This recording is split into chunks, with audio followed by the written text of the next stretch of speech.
Welcome to this brief animation, which will give you an overview of transitions in shared lives. Please refer to the accompanying training brief for more detailed information. Shared Lives is a care and support service which is for people aged 16+ in England and Scotland, and 18+ in Wales and Northern Ireland, who want to live independently in their community, with the support of a family and community network. It's an alternative to supported living or residential care. It is also an ideal opportunity for young people leaving care to develop independence whilst continuing to have the support of a family environment. Shared Lives are growing the number of young people we support, and last year Shared Lives carers in England supported 1,749 16 to 25-year-olds.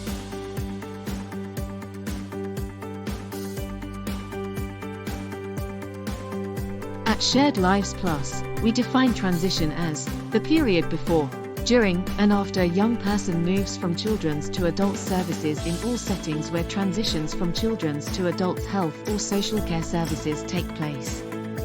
It covers all young people, aged up to 25, using children's health and social care services who are due to make the transition to adult services. This includes young people with mental ill health, disabilities, and long-term, life-limiting or complex needs, and those in secure settings or under the care of local authorities. This definition is in line with the National Institute for Health and Care Excellence. Young people encounter various challenges when preparing for adult life. For young people with social and health needs, there are often additional hurdles. Typically, the health and social care needs of young people have been met by the same people who have cared for them throughout their life. Shared Lives can be a constant and consistent base for young people at a challenging time, with Shared Lives carers providing consistent, person-centered support to young people whilst they navigate these many changes.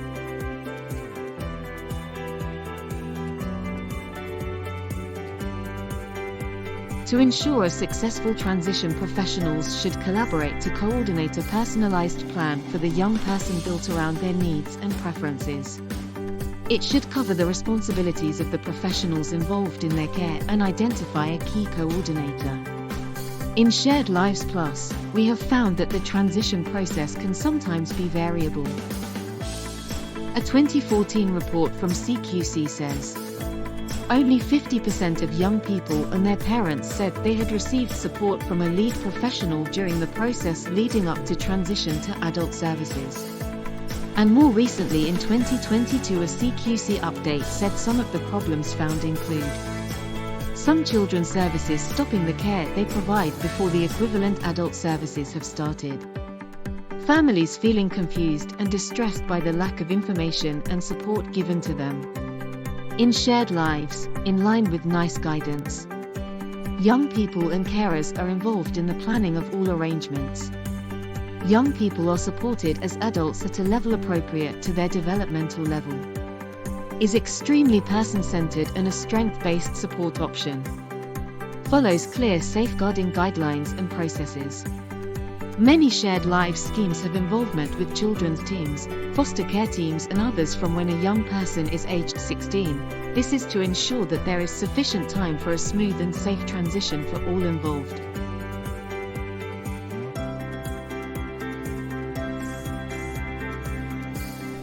When supporting 16 and 17-year-olds in a Shared Lives arrangement, there is no requirement for Shared Lives schemes to register with Ofsted.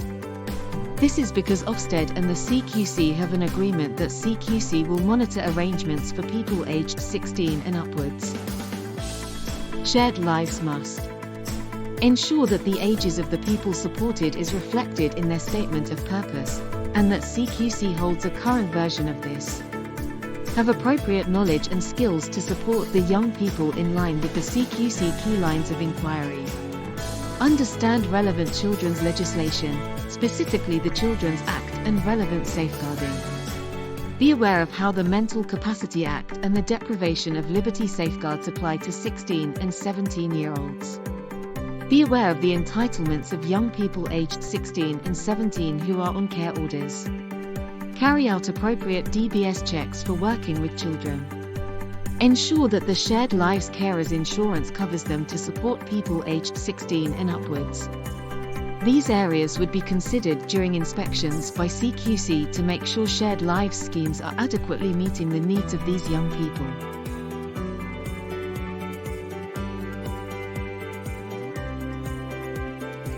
Moving into a shared lives arrangement can provide a smoother transition for many young people with assessed support needs who have previously been fostered.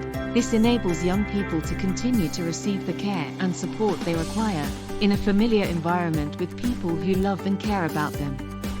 In these cases, foster carers will need to become approved shared lives carers. Even though the principles of living with an individual or family in their home is the same, there are some important differences between fostering and shared lives. The following information should clarify some of these differences. The most important difference in shared lives is supporting the young person in an age-appropriate way, as an adult rather than as a child, and highlighting the rights and needs of young people as they become more independent. With regard to their accommodation, the young person would be responsible for their own money, with support if required, rent their own room from the shared lives carer, pay for utilities and food, and have their own key to the property. The young person will be responsible for buying their own personal items such as clothing from their own money. Shared lives carers keep records of finances for the person supported if they are assessed as having that need.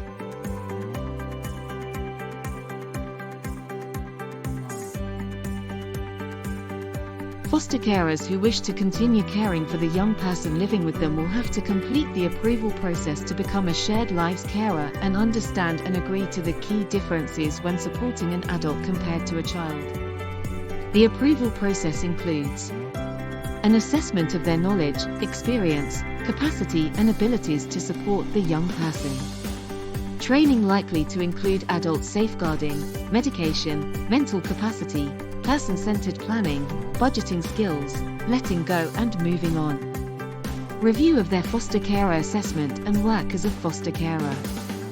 Support and guidance in transitioning to be a shared lives carer from the shared lives scheme.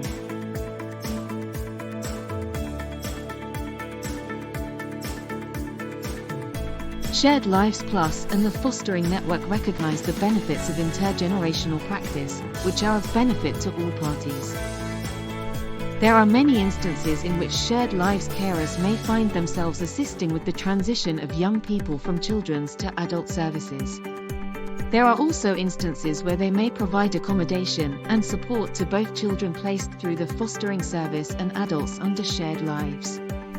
There are several ways in which transitional and mixed child-adult arrangements arise. In order for that transition from child to adult arrangements to take place effectively and for mixed child-adult placements to be a positive experience for all parties, Shared Lives Plus believes that there should be jointly agreed protocols and procedures between children's and adult services. Mixed child-adult placements require particularly careful planning to take account of the different legal status of children and adults, the difference between the children's and adults' legislative frameworks, the fact that separation between children's services and adult services can cause significant communication difficulties, the need to avoid unnecessary breakdowns in funding arrangements caused by a lack of forward planning for young people in foster care. By planning carefully, staff can achieve stability of arrangements, a seamless transition into adulthood and clarity of information about payments.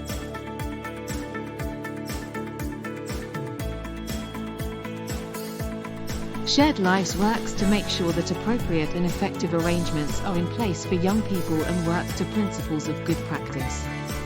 This includes making the wishes and requirements of the supported person central, providing good information to carers about fostering, working alongside fostering to support carers, ensuring effective communications throughout transition with all parties, and ensuring good risk assessment and management.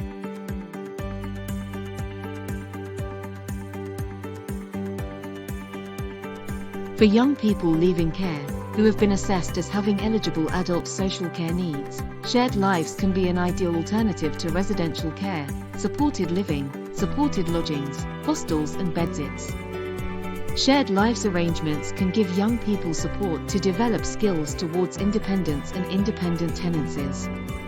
Young people who are moving to shared lives from children's homes may face a greater transition to those cared for in foster homes, as this will be new.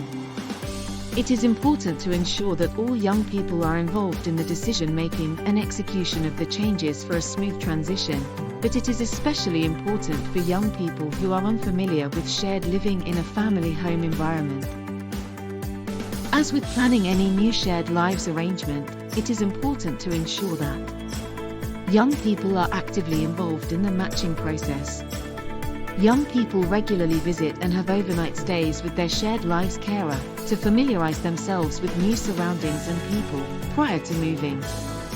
Young people are able to make the decision to move where they have capacity. Young people are supported to create a space, their bedroom, which reflects their tastes and identity. Young people are involved in and aware of house rules and that they agree to these prior to the arrangement. Thank you for watching this brief overview on transitions and shared lives. Full detailed information can be found in the accompanying training brief. Please do refer to our other animated films for bite-sized information, or our training briefs for more detailed information on other topics.